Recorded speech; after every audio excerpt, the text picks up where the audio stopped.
Dear listener, you and 25 other musical guests are cordially invited for dinner at McChesney Manor. You do not know each other, but you will come the end of the evening. You will have been analysed, dissected, discussed, and possibly flung out. I look forward to welcoming you for the musical talk, murder, mystery, dinner.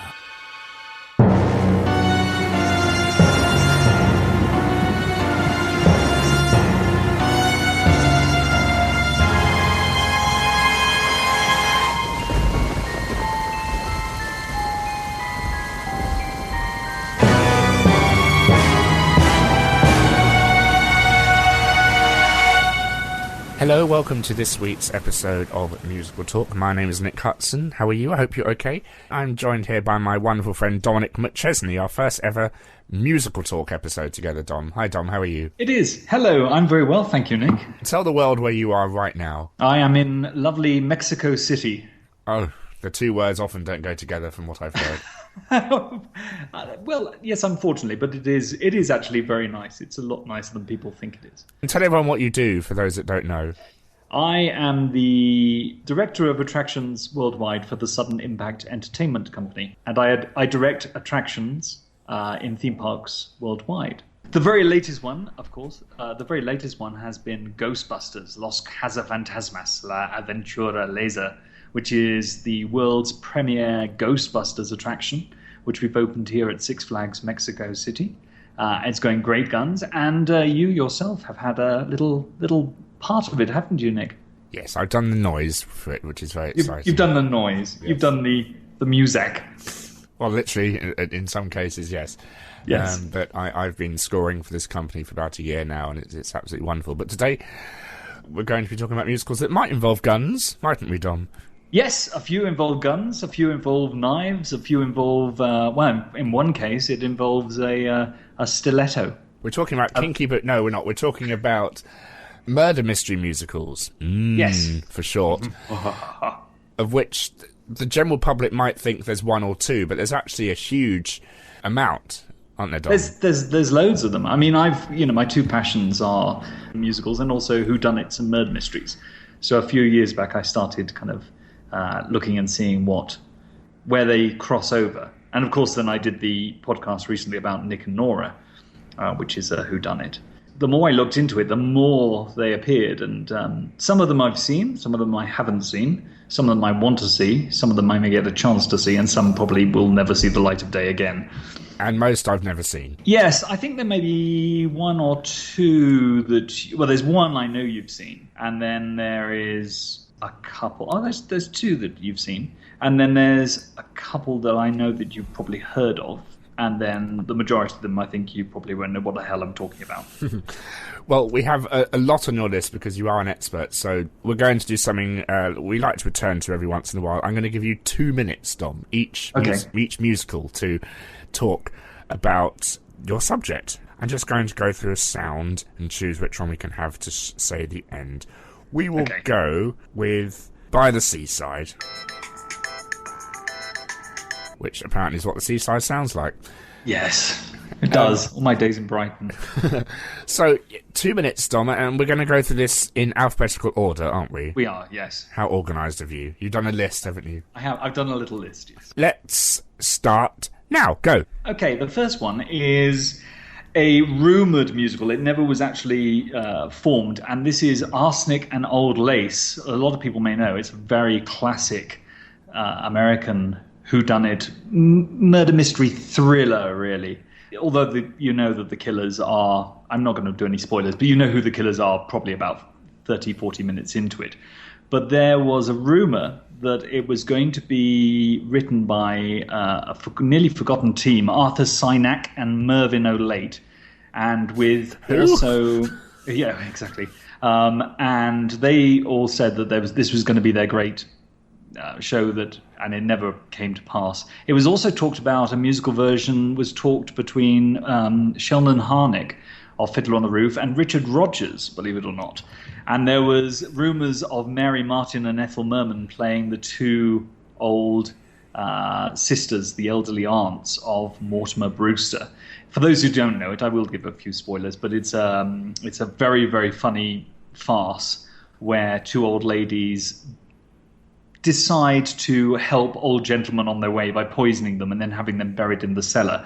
It's a very funny show, a very funny play. I'm not sure whether it would actually make a successful musical because it is very plot driven, and I think the songs may interrupt. Which actually, sometimes with farce, the songs do slow the action down, don't they? Yeah, it's very, very difficult to get musical farce. And I think murder mystery musicals are also very difficult as well because you've got to keep the plot moving. I think that may be, one of the big hindrances of writing a whodunit musical. And there's a few people who have succeeded, but your time is up. Okay. But carry on with your point. We're allowed a bit of leeway here. I'm not sure what my point was. Okay, well, let's move on then. Okay.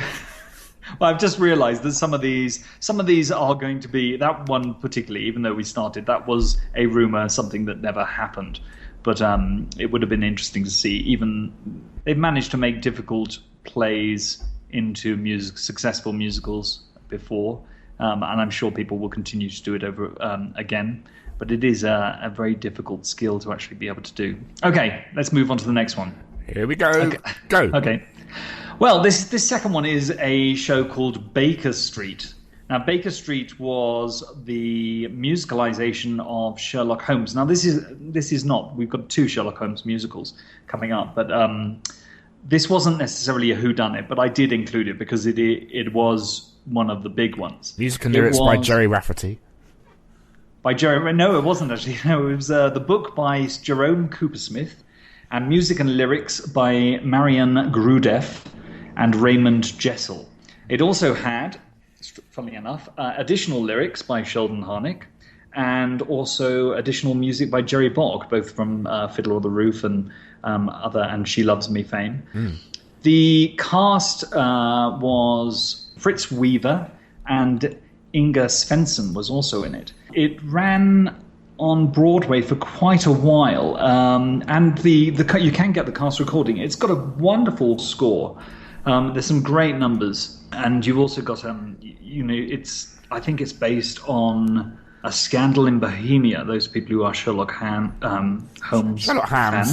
Sherlock Holmes. It was also one of the first shows directed by Hal Prince. I see. And in the chorus, funnily enough, was a certain chap called Christopher Walken, who used to be known. Yes, he was when he first started off. He was a chorus boy in a lot of shows on Broadway. He was in this, and he was also in High Spirits, which is the musical version of Blithe Spirit. Also playing Dr. Watson, which I always think is fantastic, and you can hear him on the cast recording, is Peter Sallis, who may also be known as Clegg from Last of the Summer Wine, and also does the voice of Wallace in Wallace and Gromit. More cheese, Gromit. Yes.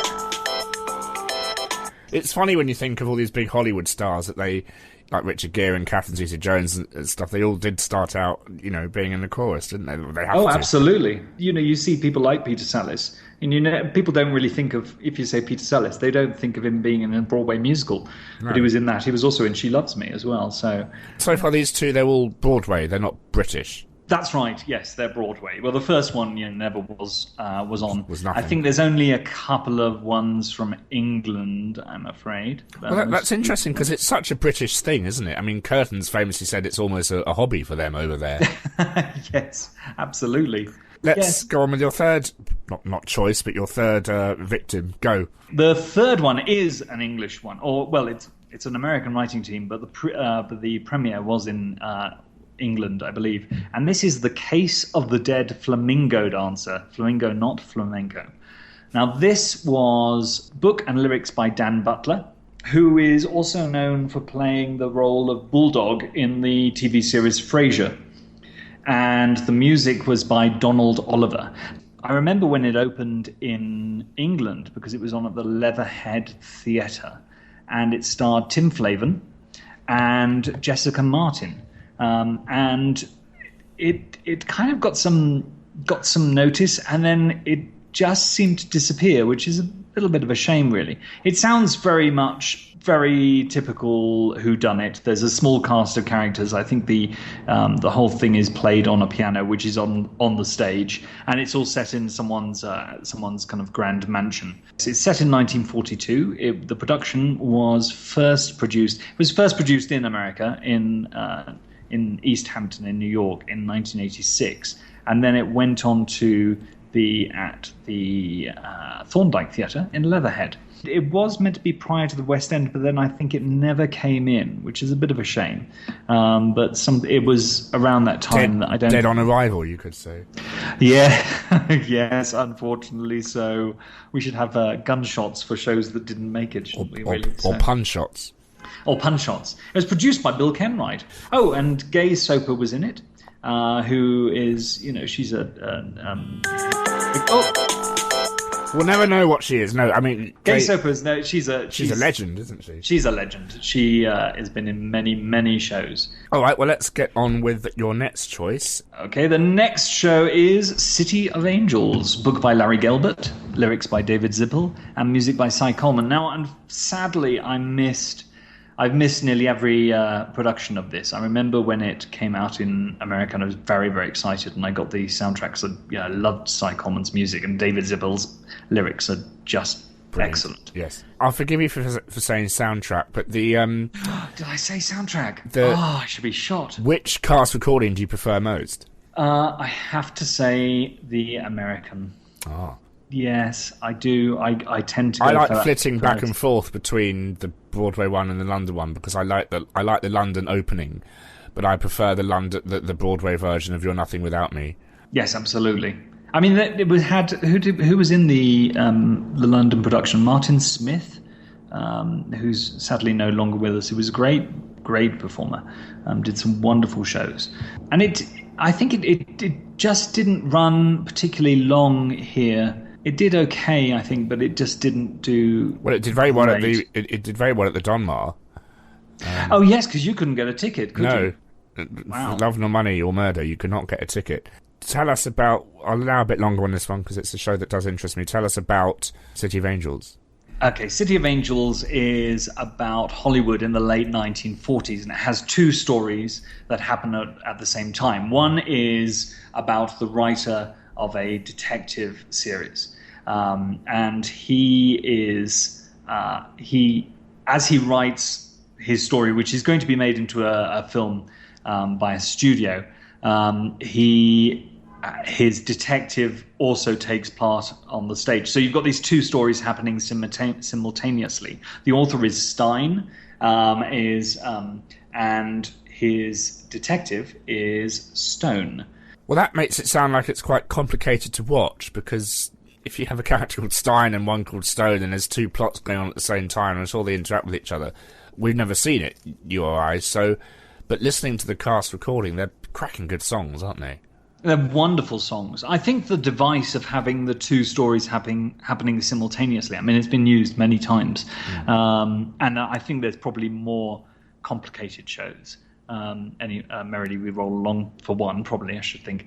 I mean, I know that a couple of productions they've done versions where everything that's happening in the detective world is in black and white on the stage. Now, I don't think you necessarily have to have that, and from what I can tell, I think that everything's set in the same period, more or less.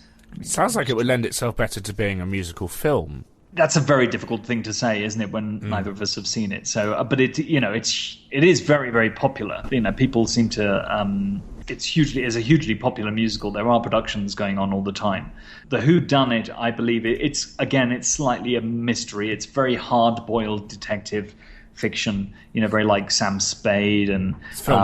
It's film noir, isn't it? Oh, it's completely film noir. So, and the music is wonderful. Because you've actually got the chorus as well are the close harmony quartet. Which they act as a kind of Greek chorus. So you've actually got these three worlds kind of combining at the same time. So it's kind of annoying that I'm talking about this and I haven't seen it. So Well, let's move on. Well, the next show is a musical version of Clue, which is the American name for Cluedo. This is not, you should know, it's not a musicalization of the film, and a lot of people get this confused. The music was by Galen Bloom, Wayne Barker, and Vinnie Martucci, and the lyrics by Tom Chiodo, and book by Peter Di Pietro.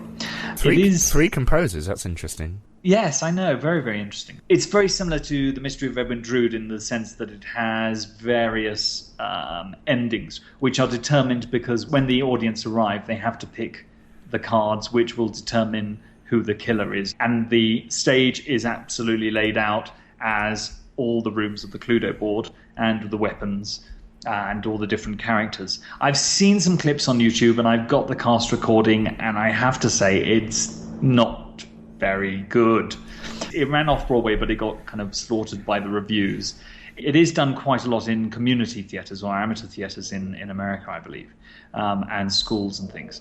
I think it could be quite fun. I just don't think it's of a high caliber. The songs are not hugely... It's one of those shows, the songs are not actually as funny as they think they are. Right. Which is a little bit sad. But it's still, at least... I'm always pleased that shows are out there, and it does get done. So, kudos to the writers and the creatives. All 12 of them, yes. Yes, all 12 of them. Slow, nearly as many producers. And bodies at the end of it. And bodies at the end of it. Oh, there we go. I guess no choice but to move on, Dom. Indeedy. Well, let's move on to a show that I have seen. I saw the original Broadway production, and it has... and this is Curtains. Oh, yes. The one I know. Ah, great. A book by Rupert Holmes, lyrics by Fred Ebb, and music by John Kander, with additional material again by Rupert Holmes. I love Curtains. And lyrics also by John Kander. Oh, really? Because I Miss the Music was written once Fred had passed away. Yes. And, of course, we all know that song is him writing about, missing your writing partner. And so additional lyrics also by John Kander. Oh, fantastic. There have been London productions, haven't there? But they haven't done a big... There's been university productions, I'd say, but it's never been done as the Broadway production with Broadway team, sadly. Yes. Because it's a very... There has been a professional production in London. I think it was at the Landor, of all places, which is kind of quite small. So I love this. I think it's a great whodunit. It's got a good plot. And they put some twists in there, which is really good. You've got all the stereotypical creatives of a show without them becoming cliches. Silly stereotypes. I think the songs are very good, that they do move the plot along. And it has probably one of my favourite lines in any musical ever, which is the director, played brilliantly by Edward Hibbert on stage in the original production. And this is, I think somebody says, there have been 2 deaths already. And as he's crossing the stage, he says... 3 if you count theatre. Or something like that. 3 if you count the crime against musical comedy. Yes. I like the line the director has, someone has been murdered. It wasn't me! Oh, well, everyone always blames the director first. But did you enjoy it? You've seen it, have you? Yes, I saw it at the Guildhall. The Guildhall Drama School did a production of it, and I saw that, and it was very perfect. The only problem was, as is always with young casts doing shows, you don't get the age that some of the characters demand. Yes, that's always difficult. But I love the songs. I think he did it, or she did it, or they did it as one of the cleverest songs in it. I like That Away, because there's a musical within a musical, isn't there? We get the Oklahoma parody. Yes, Kansas. Robin Hood. Yes, set in Kansas. But actually, there's an interesting point which I was reading on Forgotten Musicals, the Facebook page devoted to forgotten musicals, and somebody brought up a very good point, which is that a missed opportunity in the show is that when the detective solves the chorus number by putting the 3 songs together at the same time, that should, in effect, I don't know how, and nobody knew how, but it would be brilliant if that actually solved the murder at the same time. That's actually probably where one of its faults is that you want the musical side of it to actually solve the murder as well. But still, I still found it satisfying, and I think it's got some very, very, very funny lines. Yes, and we'll be coming back to Rupert Holmes later, won't we? We will indeed. Yes. In about two people. Yes. Okay, next choice. The next choice is a very, very obscure show. This is, I say this sounds unfortunate, doesn't it? This is a show called Dial 10 Amazing Little Boyfriends. And you can probably guess that this is a spoof musical. And this was written by Colin Sell. Dial 10 Amazing Little Boyfriends is a spoof of Dial M for Murder, 10 Little Indians, or 10 Little Sailor Boys, and then there were none, Joseph and His Amazing Technicolor Dreamcoat, and The Boyfriend. And this all takes place I believe it was, there's very little information about it. I discovered a copy of this when I was at drama school, and I kind of read it and loved it. And I never asked Colin about it because he was actually my radio teacher, and I wish I had done. But I believe it was done at the Water Rats. Do the Water Rats still exist? I'm not sure. The Water Rats is a theatrical institution in London. I've never heard of them. And it was done as a kind of entertainment, I believe, and it is very, very funny. And the songs are real pastiches of. There's a very funny pastiche of The Coat of Many Colours, where it's probably a pastiche of something else. Well, it was, wasn't it? But this song is someone talking about their wonderful fancy dress costume, which is a harlequin, and it's got all these different colours, but all the colours are really. We'll never know. Well, I will. The colours are all really obscure colours like taupe and cyan and magenta, and everything rhymes quite well. And it's a jolly good read. If anyone does strangely come across a copy, I think French's produce it. So I presume there's no cast recording. There is no cast recording, unfortunately, but you can get the acting edition from French's. I believe. You should get Six Flags Mexico to stage it. Yes, that'll never happen. Next. The next is The Dancing Heiress. Now, this was by Jack Fletcher and Murray Grand. Now, we have mentioned The Dancing Heiress before, because when I interviewed Millicent Martin last year, she was actually the star of it, and it started off at the Theatre Royal in Brighton. This show was an idea put together by Jack Fletcher, who was an American producer, and he wanted to write a whodunit play. So they wrote a whodunit play, and then it strangely metamorphosized into a musical. And all the songs were, again, pastiches of famous 1930s, 40s songs. So things like "Life Is Just a Bowl of Cherries" and other songs. Millicent, she actually sang a couple of numbers for me when I interviewed her from last year. She said that she loved it, but it just didn't seem to work from what I can remember. She said it didn't quite gel. But it is also mentioned in A Tanner's Worth of Tune, which is a wonderful book on the British musical by Adrian Wright. And yes, that's all I know about it. And unfortunately, there was no cast recording. I think a couple of songs survived outside it, but that was it, I'm afraid. I don't know much about the murder mystery side of it either. So you've still got 12 seconds left. I still got 12 seconds left. Hurrah! Yeah, that sounds interesting. I mean, do you think the fact that it started as a play and then morphed into a musical is the fault? I don't know, because there are plenty of cases of that working. I don't think it actually was produced as a play. I believe from what I remember her telling me about it, that it was an idea for a play, and then the whole project seemed to metamorphosize. So, but not very successfully, sadly. Right. So I guess next we're going to talk about the mystery of Edwin Drood. Is that correct? You are completely right. Spot on. Again, this is a show, sadly, I've never seen. Talking a lot about shows that I've never seen. Well, you're doing very well, because I've never seen them either, and you know more than I do. So. Marvellous. Well, I know the original cast recording of Edwin Drood, and I read the book just to get some sort of insight at one point. And this is famously a show that doesn't have a set solution to it, does it? It is all chosen by the audience from the applause at the end. Now, the songs, I think this is a fantastic score very, very exciting score. From the opening number, There You Are, to the wonderful ballads and Perfect Strangers. It's just got a very lush quality to it. You've seen this, have you? No, I haven't.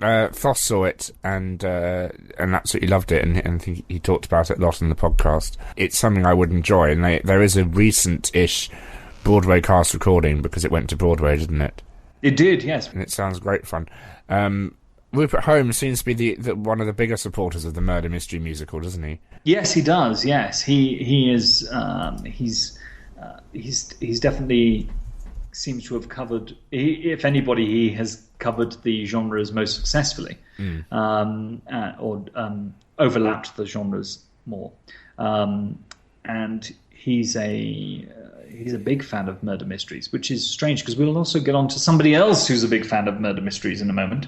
But Edwin Drood is great. I think it's the whole conceit of you doing it in an English music hall. So you've got that aside. Aside. I love how you just stop when the music plays. It's very loud in my head.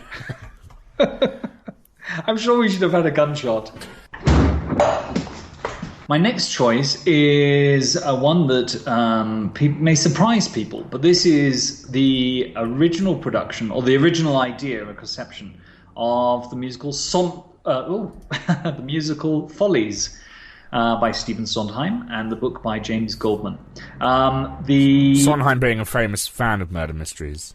Yes, he loves puzzles, which is, it's always been surprising to me that he's never done a murder mystery musical, although, he is very concerned with plots being driven by characters, and so you could argue that Sweeney Todd is a sort of murder mystery. Yes, you could.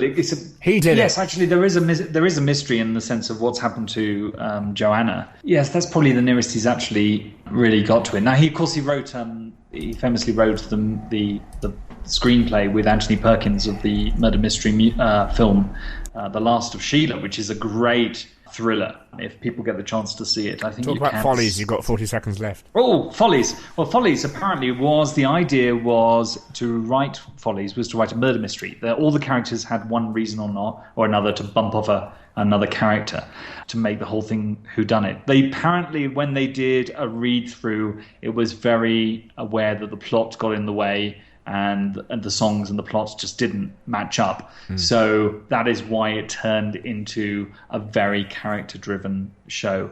I think it's probably wise because, Follies is, it is a masterpiece, and it doesn't need... It would be interesting to read that original script of how... I would like Sondheim to do a traditional old-fashioned murder mystery. I think he'd be brilliant at it. Oh, yes, he did. Well, his play, Getting Away with Murder, sadly, it didn't run very long on Broadway, but that's very traditional in the sense of a group of people summoned to a place while a storm ravages on, and then they die one by one. There's a great plot device at the end of Act 1 and the beginning of Act 2, which is fantastic. But I don't think that would make a good musical. So I wish he did more to murder mysteries, because all the ones that I've seen, the two of them that he's done, I've enjoyed immensely. And I think very, very good. He'd never do it, but it'd be nice for once to see book music and lyrics by Stephen Sondheim. Yes. I don't know whether that's all up to him, really, isn't it? So, yes. He knows his strengths and he knows what he is... this sounds so condescending. The man's a genius. He is. Nothing more needs to be said. Let's move on to your next choice. The next show is The Gentleman's Guide to Love and Murder, with the book and lyrics by Robert L. Friedman and the music and lyrics by Stephen Luttwak. This is currently running on Broadway. If you've heard the cast recording, it's wonderful. It really, so many times... shows from either from England or America don't capture the other country correctly or a period. It's just a wonderful score. It's a very unusual sound. The premise of this is, for those of you who might have seen the movie Kind Hearts and Coronets, is somebody who is a chap in this version. He's called Monty Navarro, and he suddenly discovers he's the heir to become the next Earl, I believe, of Highhurst, that if he bumps off about 7 of his relatives, his distant relatives. And so the show very much involves him, how he meets each of the relatives, all played by one person, and he kills them all. Now, the original film, Kind Hearts and Coronets, was Alec Guinness playing all the relatives. And this, in turn, was they couldn't get the rights to the movie, apparently. So they got the rights, or it's out of copyright, which is the book Israel Rank. So it's based much more on the book. Knowing the film and knowing the book, because I've read the book as well, this is a case where they actually, I believe that they have improved on the source material. I think the show itself is it's certainly funnier than the book. They've chosen and created more interesting relatives in the way that each of them die than the book does. The book is a little bit of a slog to read, to be completely honest. And in that the whole thing is based on here I'm going to continue for a little bit. Please do, yes. Yes, he, in the book, Israel Rank, who is the same character as Monty Navarro. Not to be said with a speech impediment. No, not at all. But he is ostracized by the family because he's Jewish. So and it's a very period book, so it's got this very anti-Semitic theme that runs through it. So they've actually changed that. They made him Italian because hating Italians, of course, is much more acceptable. Sounds awful. The interesting thing about the musical is that they actually have included a murder mystery in it. So although it's a thriller with him killing his family members, the very last murder that he commits, it turns out he actually hasn't committed the murder. So there's a nice twist on it there, because he's killed every other member of the family except for the very last one, so he doesn't know who's done it. The score is marvelous, and it moves along with a great pace. Let's hope it comes to England or Mexico City, actually. So England, that would be good. where it belongs. Yes. Okay. Okay, that was 3 minutes. We'll forgive you, but carry on with your next choice. Well, the next one is a very obscure show. There's a famous play, English thriller, called The Ghost Train. It's a real classic English mystery whodunit. It's several characters who are abandoned at a old railway station one night in Cornwall or Devon, and they can't get a train until the next morning. It's actually just finished playing at the Royal Exchange in Manchester. Oh, has it? By Arnold fantastic. Ridley, is that the one?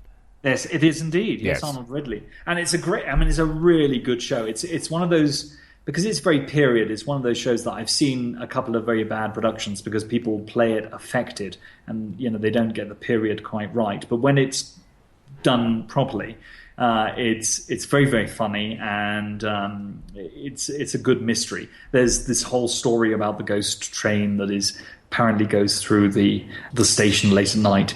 This was adapted by a producer into a musical called Happy Holiday. The music was by George Posforth, and the lyrics and the book was by Eric Maschwitz.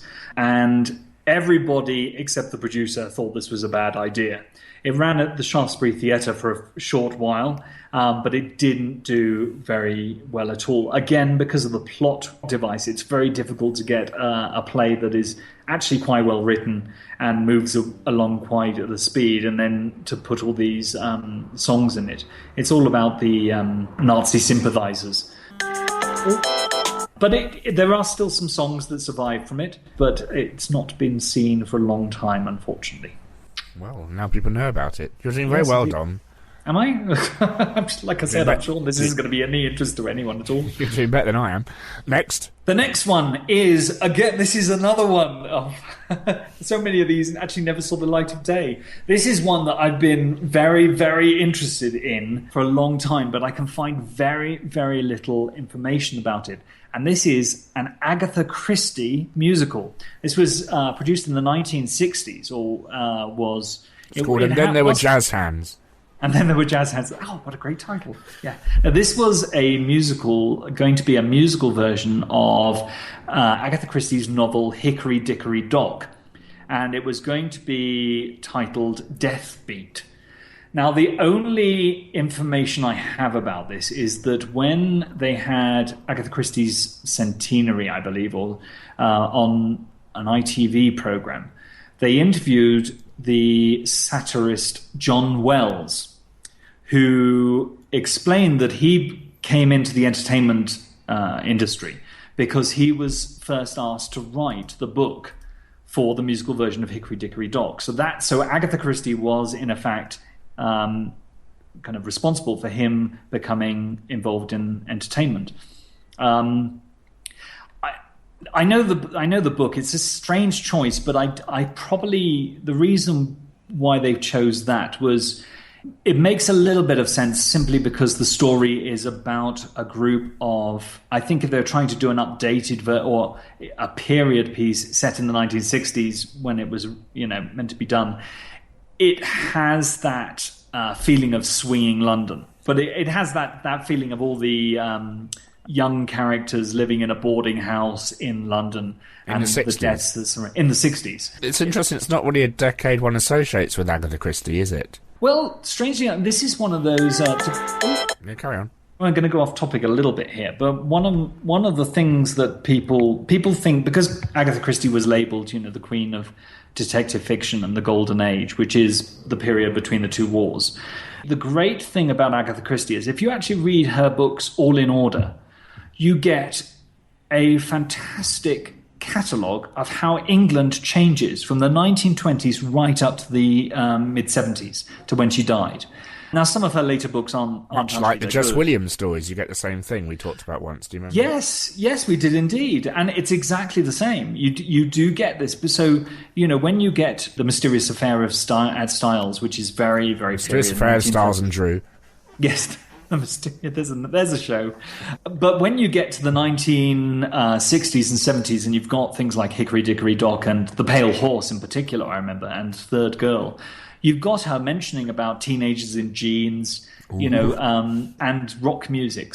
But people forget that about, or they don't realize that about Agatha Christie. So what she actually did with her career is that she actually ended up writing this wonderful observation of the 20th century, which is quite unusual. So Hickory Dickory Dock, it would be very, very interesting to see what was written. I can't remember the name of the composer. It was mentioned in the program, but unfortunately it wasn't. I wasn't there. We're both saying we don't know much about these. It's hard to find information on them. Is that because they just generally don't work? Good question. Very good question. It could be that, or it could be that all the people responsible for it have all dead. Died. Well, yeah. I mean, it really could be that. Happy Holiday, Arnold Ridley and George Posworth and Eric Maschwitz are no longer. Yeah, but Watson Hammerstein is still dead, and people still stage there. Yes, but they were all hugely popular shows when they were done, and they had a even if you dislike them or like them, or you can't. They certainly had a place in history.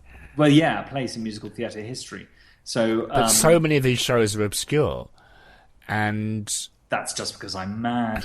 But you know of them. Yes, but I'm an obscure, forgotten musicals anorak, so that's probably why. Sounds a comfortable item of clothing to wear. Yes. I do you see my question though? Yes, I do. The question is could they be revived? Now there's wonderful places like the Finborough, which have revived a lot of these old English musicals, and they're staging these forgotten gems that are, and they're properly staging them as well. So there are people out there, and there is an audience for them as well. So now sometimes you go and see something and you just go, okay, that's I can, and after watching it, you kind of go, well, I understand why that's disappeared. It's not quite right. And then Then you've got shows like we'll touch on very quickly in a moment, Nick and Nora, which failed on Broadway and have never been revived since until very recently at the 42nd Street Moon Theatre. And you watch them now and you just go, well, that's quite good. Sometimes it takes time to appreciate true works of art. Indeed, true. But then some of them are just absolute turkeys. Let's move on. The next one is Lucky Stiff by Lynn Ahrens and Stephen Flaherty. Now a film. And it has just been made into a film, and it's released on our birthday, the 24th of July, if anyone wants to send us presents. Anything.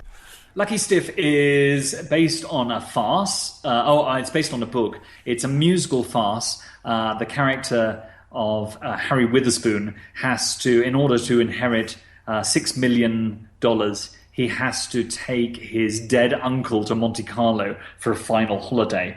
There is a murder mystery in it because you don't know who's killed you think you know who's killed the uncle, but there are nice little twists and turns in it, and there's various characters who are after the money. They're being chased by gangsters. It's very, very funny. It's very fast moving. The score and the songs are just an absolute delight. I cannot wait for the movie to come out. I think it's only going to be sadly released online, but it has Jason Alexander in it for one, who playing a dead corpse. He's playing the brother of the corpse's lover. Right. He's playing a dentist. There's a song title there. The brother of the corpse's lover, yes, indeed. But Lucky Stiff is great. That's had several productions in London, I believe. It had production at the Bridewell with Francis Raffel was the first production. And then it was recently done it wasn't recently done. It was done at the Wimbledon Studio Theatre by a cast from Mountview. They did it as their final year, and it was so successful that they did a professional production at the Wimbledon Studio Theatre. This was about 10 years ago, I think now. But Lucky Stiff is a great, great fun show. It is, yes. Let's go on to your next choice. The next choice is really one for you, actually. This is Matilda, because you brought this up, that it is a murder mystery. If you don't know the novel, it's a murder mystery. Do you know the novel? I have read the novel, yes. It's not specifically written as a murder mystery, but there is a revelation in it, let's say. There is an epiphany. It gets so melodramatic and it does mirror a murder mystery moment, you could say, with alliteration for Matilda. When she's telling the story, because she's reading a story, isn't she? And then that's mirroring what has actually happened. Is that true? Yes. One of her gifts is that she's able to make up wonderful stories and base them on real events that have happened without her knowing. Yes. So she's able to tell the story of, I'm sure everyone's seen it, Miss Honey's parents, and how that murder happened. So, yeah, you could say it has a murder mystery element in it. Not many family musicals can claim that, can they? They can't. And do they actually have people staging the story? Or is it just her telling it? Sort of. You just have to come and see it, Dom. That's all I can say. Yeah. Yes. I know. It's hugely, hugely popular. And it's done extremely, extremely well. Maybe in 50 years you'll come and see it when it's a forgotten musical. Maybe. I think at the price of the tickets, I think I could probably catch it True. Yes. Let's move on with your next choice, Dom. The next choice is a show that has run on Broadway, and this is quite nice because this actually has a link to when I went to see Nick and Nora at the 42nd Street. Still banging on that Nick and Nora.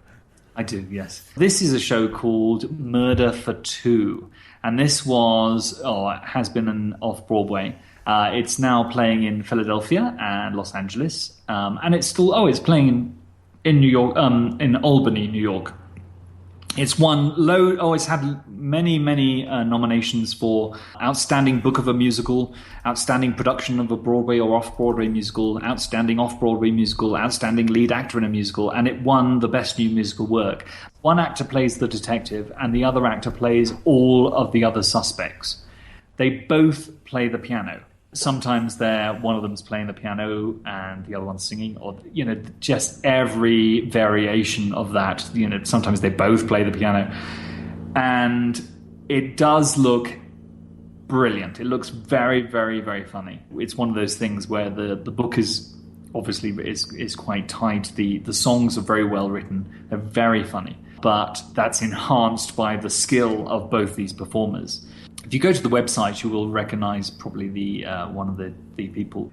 The book and music was written by Joe Canossian, and Kellen Blair wrote the book and lyrics. It started live at the 42nd Street Moon Theatre, I believe, in San Francisco, where I saw, and has done very well. It's a great little show that it's one of those little big shows. The producer, apparently, or one of the producers, was the producer of Made in Dagenham, I've just seen. Good luck to them.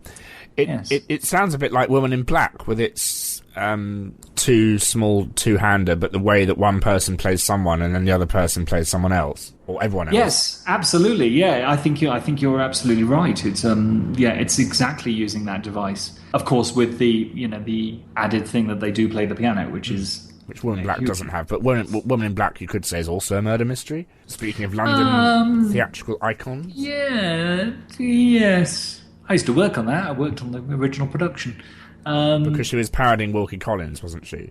Yes, and M.R. James and all that. That's very true. Yes, who will bump into that on that. Okay, let's do some bumping with your next choice. The bumping is... Well, this is a play, but it is called The Musical Comedy Murders of 1940. And I have included this. It does have one song in it. It's written by John Bishop, and this is a murder mystery. Not the comedian. Farce. It's very no, not the comedian. But this is very, very traditional. It's set in New England, I believe. Several characters invited to a house. They get snowed in a snowstorm, and one of them is the stage door slasher. It's very, very, very funny. The premise is that they're a production team, lyricist, book writer, musician, production team, meeting to create a new musical called The Washington Merry-Go-Round. However, the lead actress and one of the actors the lead actress turns out to be a detective in disguise trying to find out the identity of the stage door slasher. There's secret panels, multiple deaths. The original English production, funnily enough, which I believe was at the Churchill Theatre, Bromley. I don't know why I know that. But the original production had Tom Baker in it. It also had the late Simon Cadell, who was wonderful from Heidi High, playing the comic lead, and Sheila Stiefel, and also Maria Friedman. Maria Friedman played the detective actress character, and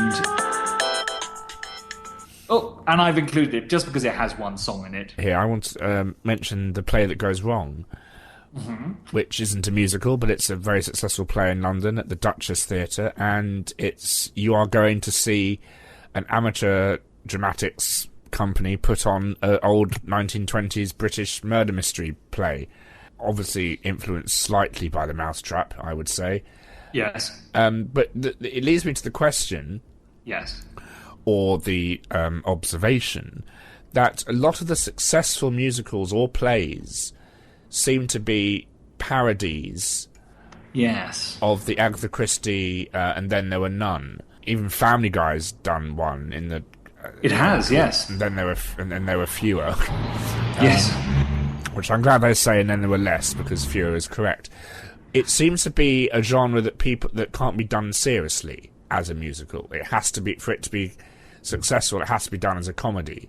Yes, it would be interesting. I wonder if Hickory Dickory Dock itself. There are a few cases on my list of where they are not spoofs or sent up. And the absolute key always is, I speak from personal opinion, this is my personal opinion, but I believe it's right, is that, somebody once said that comedy is a serious business, that sometimes you see these shows they're very, very silly, but the only way they work is if they are played completely straight. Now, I haven't seen The Play That Goes Wrong, but I can imagine that if they played it for laughs... If anything goes wrong, you'd notice. Well, yes, but it would just be horrible, wouldn't it? If they just play it for laughs, they've got to play it absolutely straight. Yes, I mean it's like when you look at films like Clue, or Yes. there's the Spy Hard things. Every single or Airplane, one of probably the funniest film ever written. Yes. Every single joke, reference, slip up is scripted and rehearsed and planned to the nth degree. Absolutely, and even something like Airplane, that would never have been so funny and would never be so clever if the actors had been mugging and being very knowing about it. They, however stupid those jokes are, they are absolutely delivered with full seriousness. I think that's probably why some of the later awful spin-offs of that whole series don't work, because they just become too silly. Can you do... Well, there are a couple of examples on this list. But it's such a pasticheable... Is that a word? It's such a pasticheable genre now, isn't it? Because everyone knows the tropes in their head. Yes, Colonel at a dinner table choking on the drink or whatever. But it lends itself to send up very well. The interesting thing is that the play that goes wrong, there was a play called, it's a whole series, the Farndale Ladies Housing Association Ladies Women's Guild production of, and it was a whole series of plays, and you had these reoccurring characters, but the very first one is a murder mystery where things go wrong, and it's very interesting that's now... I seem to think the play that goes wrong is an easier title to remember. I don't know. I mean, you may not... yes, that's very true. Yeah, that is very true. But the great thing about the play that goes wrong is that everything has gone wrong, from the fact that the reviews outside the theatre are upside down. They put the signs on back to front, so you'll see mirror images, and it's really clever stuff like that. And it's doing very well, is it? Yes, it's selling, which is good, and it won the Olivier Award for Best Play. Oh, right. So it seems to become a national favourite, and they got the touring is Peter Pan that goes wrong, and apparently they're working on the musical that goes wrong. I don't think they need to do that. No, just go and see Too Close to the Sun. Let's go on to your next choice. The next choice is another surprise, because I'd forgotten about this, but this is actually a musical version of... wait for it, Murder on the Orient Express. But this is not sent up at all. It's completely done straight.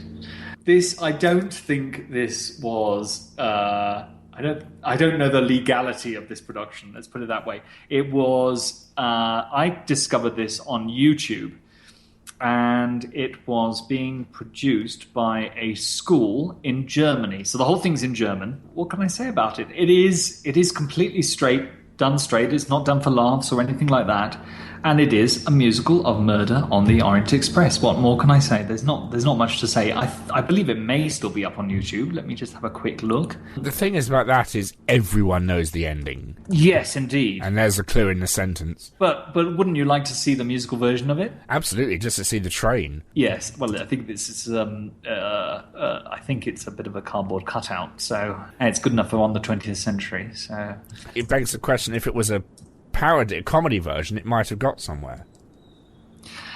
I don't know, because I think this is probably just done by some school. I don't know whether it's necessarily. Well, let's hope the Agatha Christie estate don't listen to this podcast. Yes, or if they do, maybe they'll hunt it down, and hopefully they won't sue somebody, but and have them shot. Yes, or poisoned, indeed. or stabbed, or all of them. Yes, indeed. They dispose of people. It seems to have disappeared. Much like in the Murder on the Orient Express itself, it's a multiple killing, isn't it?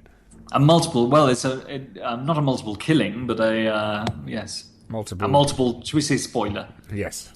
Okay, number whatever. This is, I won't do very long on this one, because I've done a whole podcast on it. This is Nick and Nora, music by Charles Strauss, book by Arthur Lawrence, and lyrics by Richard Maltby Jr. I'm so pleased I got to see this, because it's been one of my favourite scores. It's definitely one of my favourite Charles Strauss scores. And I love the lyrics, and it was great to finally see it staged. Greg McKellen at 42nd Street Moon, who was the director. He did a fantastic job. It was just a real gem. Who knows whether it'll be seen again? But this is definitely one that was a proper whodunit, all being solved. They use the music, it moves the plot along. I know it failed horribly on Broadway, but watching it, I don't know whether that... Seems like there were so many problems that seemed to overshadow the production. So in the end, it got judged on the problems and not by the actual show itself. It definitely has its problems, but I didn't find it difficult to follow. Now, I knew the score, so maybe that was a little bit easier for me. But it's a good example of when they use songs to move the plot along, and they're investigating the murder while the songs are happening, and they have a reason for that. So it's not like the story stops and then there's a song. It does seem to move all the way through. It's very complicated to watch a murder mystery, a good murder mystery, because you have 97,000 characters.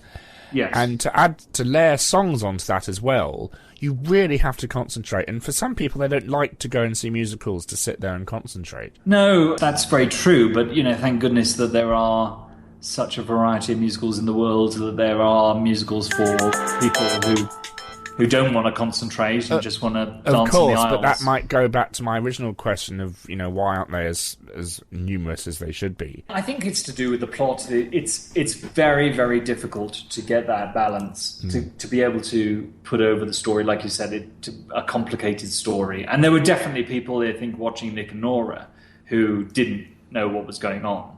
Because I heard people in the interval kind of going, I can't really follow it, but still enjoying it. Which is why doing them as parodies might make it a bit light-hearted. Well, it does, and I agree, yes, because then you at least have the element of comedy to fall back on. So even if people aren't following the plot, then they can at least laugh.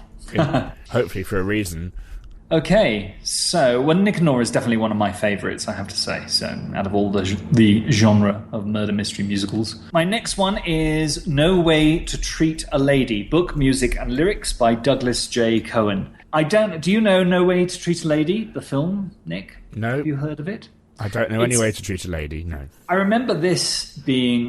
there was a production staged of it in England. It's from a story by William Goldman, who is very famous for The Princess Bride, which, of course, has been tried to be made into a musical many, many times. The premise of the story of No Way to Treat a Lady is it's about a strangler. It's about a character who is...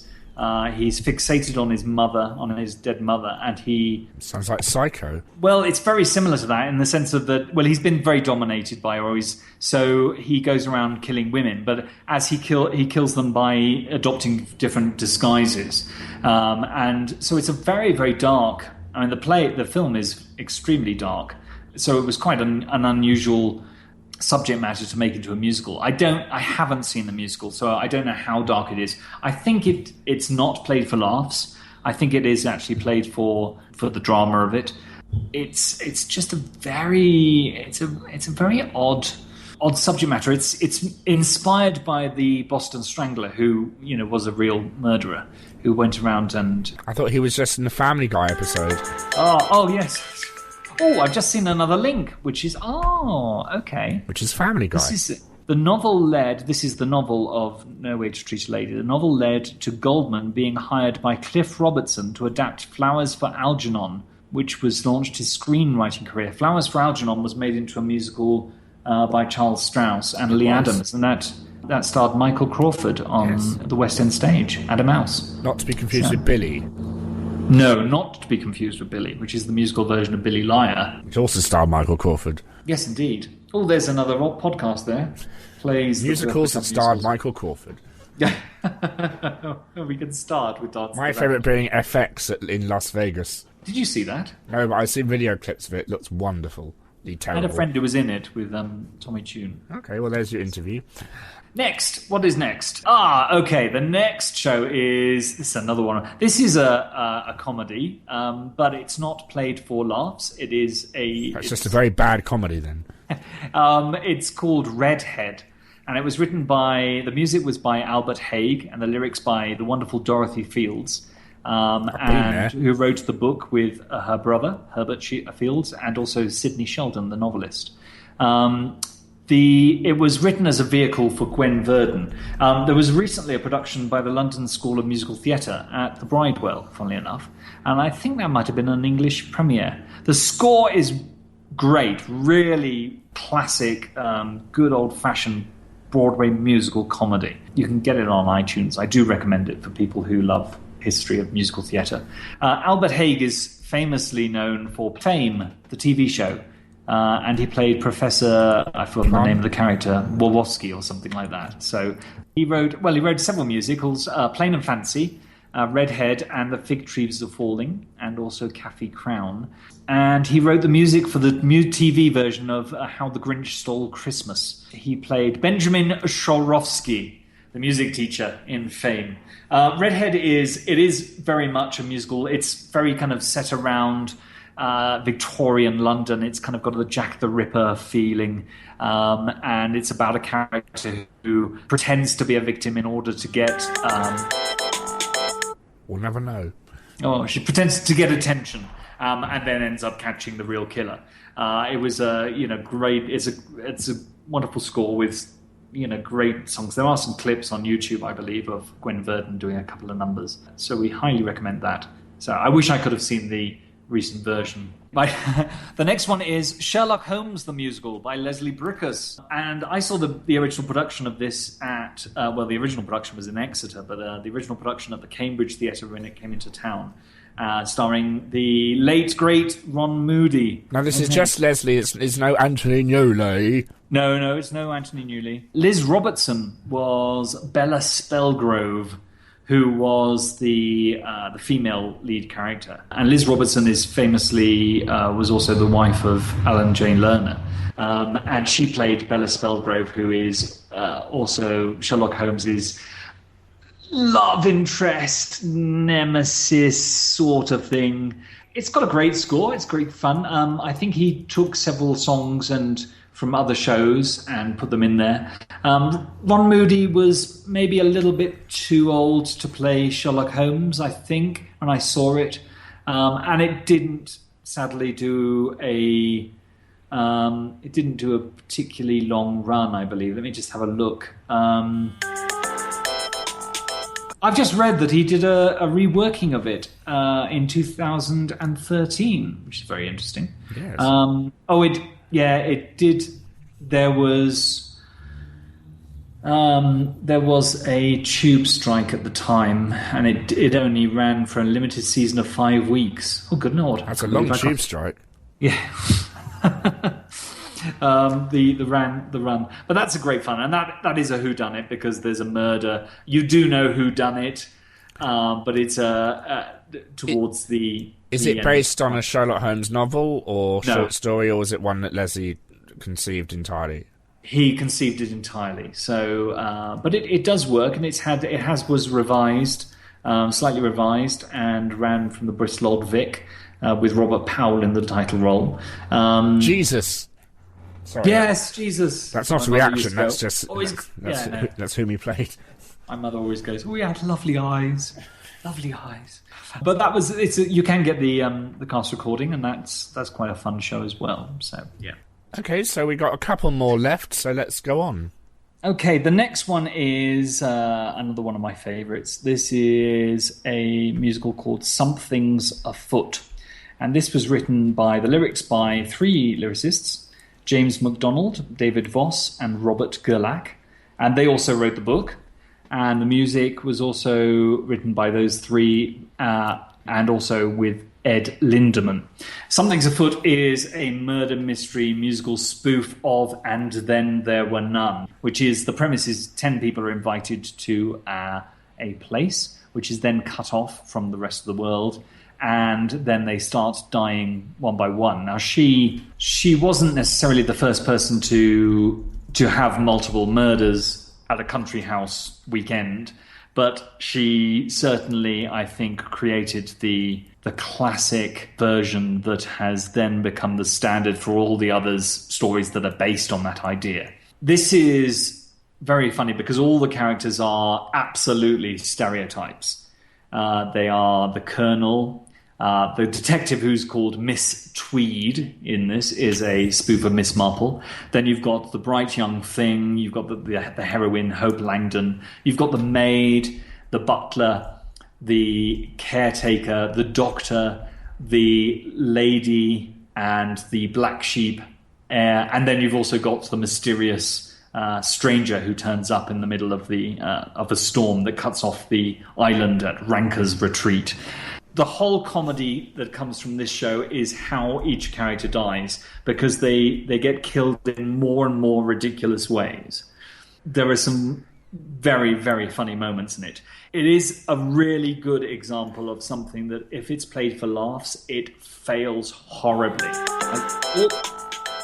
Can I talk longer, please? Yes, go on. I saw a production of this touring in the 90s, I believe. 90s or the 90s. And it was touring around England. And it was just ghastly. I mean, I went to see it because I'd never seen it and I'd never heard the score. You can't get a cast recording, sadly. The set was all done like a cartoon, and the characters, and they all played it for laughs. The direction was just horrible. And it was a professional production. And it just did not work because they played the whole thing. Have faith in the writing. Silly. If it's clever, fun, funny writing, it'll get the laughs for you. Well, it's. I have to say, it's not particularly brilliantly written. The only way that this can work is if the characters are completely truthful. If they start playing the stupid, bumbling colonel, then it just doesn't work. The original Broadway production was with Tessie O'Shea was playing Miss Tweed. And then it came over to London, and amongst others was Ruth Maddock, who played Letty the maid. And it ran at the Phoenix Theatre, I believe, or was it the Ambassadors?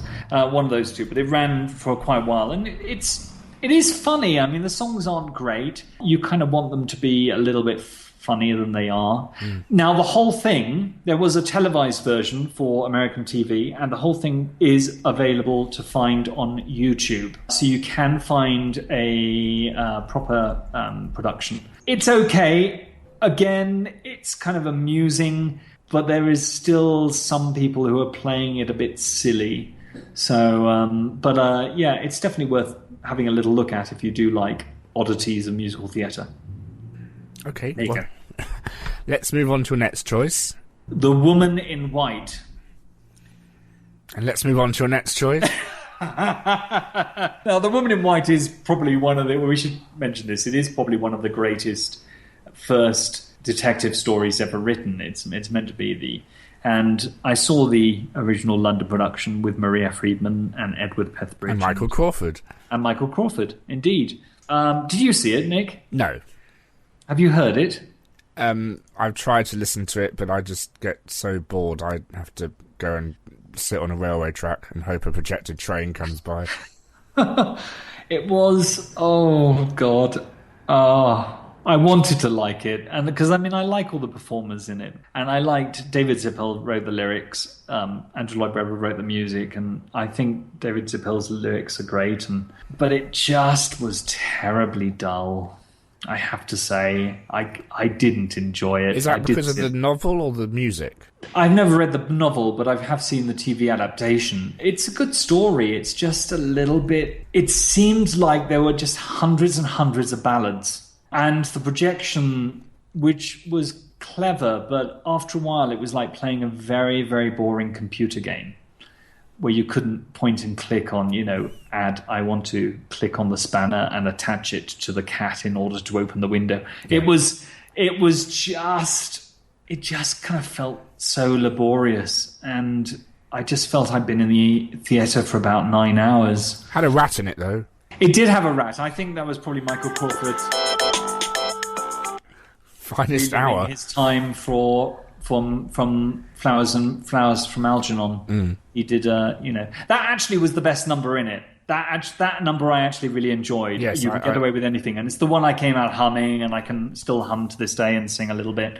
And that's actually quite funny, and it shows that for me personally, when I think Andrew Lloyd Webber writes contained songs, and when he writes, actually contained songs and not theme, when he's not trying to be I mean, this is, man's hugely more successful than I am. But when he's not trying to write Benjamin Britten or kind of opera, and when he writes when he writes contained songs, they're great. I mean, I love By Jeeves. I think that's great fun.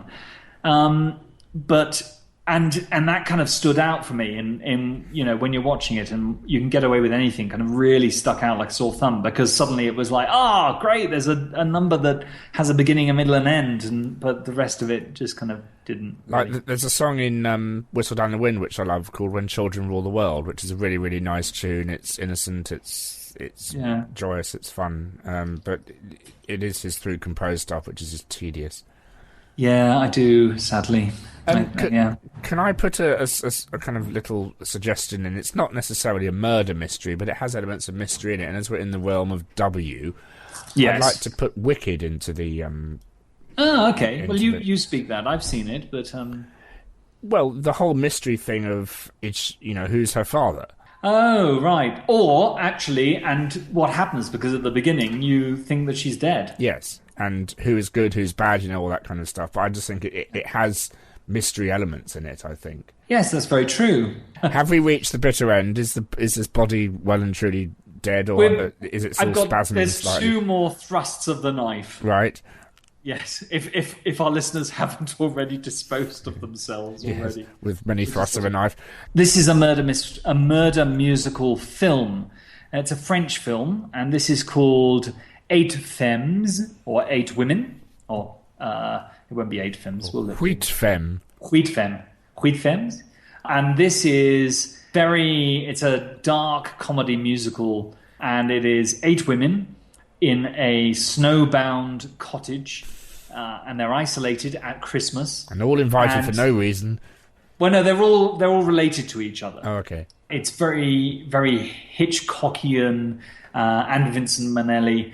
There's a lot of influences in it, and they discover that the patriarch of the house. He's the father of one of the characters and the husband of another. He's found dead in the library, in his bedroom, and then they all kind of start to realize that they all have motives for wanting him dead. They all have an individual song. The only thing I didn't particularly like about it was that I wanted French. Them to have. No, I love that. It's a great French film. I wanted them all to sing like chorus numbers and numbers together, where they don't. They all have individual songs, and they all have one song, and then they have 8 songs. And they all sing like this. No, thank God they don't. It's a great cast of very well-known French actresses. If you do know French actresses. Which I don't, so carry on. You don't. Well, you must have heard of Catherine Deneuve. Nope. Okay, the final one. Let's go for complete and utter rip-roaring comedy, completely out of the box, weird stupidness. Good title. From in the 1980s, and the late 70s and the 80s, some listeners who were alive then may remember a very tacky television program called 3-2-1, which was presented by Ted Rogers. Do you remember it, Nick? Nope. Have you ever heard of this? Well, one of the whole premise was they kind of have these 3 couples, and they go through 3 stages. The second stage is when they've gone down to 2 couples, is that they then present these little theatrical pieces, and after the end of each piece, then they are given an object and a clue, and then they have to solve the object and the clue, and then they choose their prize at the end. They eliminate different objects, and they end up with a prize. One of the episodes of this, and it was very much harking back to the old days of variety, but one of the episodes of this was called Mayhem at the Manor, and it was a story, a murder mystery story. And each of the scenes, there were 5 or 6 scenes, I believe. Each of the scenes was one song. And the star of it was Leslie Crowther, who's also known for being the game show host of a show called The Price is Right. But Leslie Crowther, he plays the Lord of the Manor, and it is a murder mystery that some characters, his relatives arrive, they plot to kill him, but then they get killed, and then the police arrive. So who has done it? The whole thing can be found on YouTube, and I haven't seen it for maybe 20, 25, 30 years, I think. So I know what you're doing tonight. Oh no, I've already watched it, but it is really quite jolly good fun, and there's some great performances in it. It's very, very silly, but it's definitely a murder mystery musical. I have to put it up there. But I do, if anybody does remember it or wants to see it, yes, put in Mayhem at the Manor 321 into YouTube, and you will find it. You'll have to watch a bit of the boring game show, but it's worth it to see the bad 70s suits. I guess the theme for this episode was all these musicals were invited to a dinner party. In case you didn't get that from the opening, go back an hour and 15 minutes and listen to that again. But Dom, which one would you say deserves to die? Which one should we fling out? Which one should we fling out? Because they all die. Which one should we keep? Well, they all died. Well, some were dead on arrival. So, and sadly, things like Arsenic and Old Lace and the Dancing Arrest did get a production. So, but yes, dead on arrival was definitely Arsenic and Old Lace. Sadly, the most violent death for me. I'm sorry, but for me, Woman in White had to be the kind of pushed out the window, bludgeoned, knifed, hung, drawn, and quartered. Run over by a train. And yes, and all over. And possibly, I think the killer... Well, I was going to say, yes, I think maybe Sondheim is, because he disguised his, because it wasn't, in the end, a murder mystery. So let's say that Follies is the one that survives, because it's probably the greatest out of the entire lot, I should imagine. My greatest has to be Curtains, I think, because it's such a perfect marriage of comedy, murder mystery, good songs, and it's the one I've seen. Right, yes, and also it is the one, like you said, it has the comedy, but it never, and it spoofs the genre without... It spoofs many genres. It spoofs many genres, but it doesn't... murder mystery, amdram. Yes, but it doesn't actually do it in a degrading way to itself. So, where Something's Afoot is very silly, and maybe... a couple of the others, I'm trying to think of what else.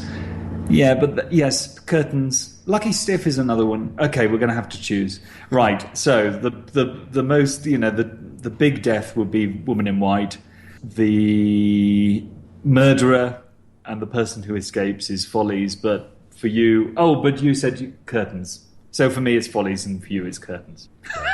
It's Curtains for you, It's Nick. Curtains for the Woman in White. Yes. Well, Dom, thank you for joining me for the murder mystery musicals dinner at McChesney Manor. Very nice manor you have. Very nice manners as well. Oh, thank you very much. They're very mannered. It's the butler in me. Too much information there. But thank you very much, Dom. Thank you very much for listening to this week's episode of Musical Talk. It's been an absolute joy, Dom. Yes. Thank you very much, and thank you for delving into the world of murder mystery musicals. Thank you very much, Nick. Thank you. Bye-bye. This episode presented by Nick Hudson and Dominic McChesney and edited by Nick Hudson. Copyright 2015.